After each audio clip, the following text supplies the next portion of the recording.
So hi Bosco family, welcome back to the channel and आ चुके update 2.0 के साथ। मैंने बोला था मैं डेली व्लॉग करूंगा, तो गाइज आ गए और एक व्लॉग के साथ। और सामने है डीजे कैफ़े, जहाँ पे तुम लोग मेरे को देख सकते हो वीकेंड्स पे। तो मैं यहाँ पे रहता हूँ डीजे कैफ़े पे ज़्यादातर।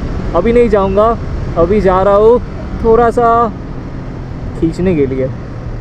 ये 1 2 3 सेकेंड गियर पे 72 कैसे गया? ये तो 68 जाता था। फोर्थ गियर पे 97, ठीक है। थर्ड गियर पे 97, फोर्थ गियर पे 15। भाई वो क्या था? ओ शिट, हमने मेरा ध्यान थोड़ा स्पीडोमीटर पे था, साइड पे एक कुत्ता या कुछ भी मरा हुआ पड़ा था। भाई साहब, speeding at night is not safe guys. तो आप लोग ये सब देख के स्पीडिंग मत करना रात को।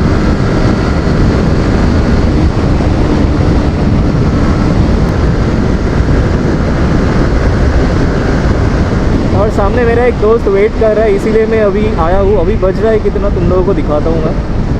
अभी बज रहा है 9:28 और मेरा फ्रेंड सामने वेट कर रहा है मेरा।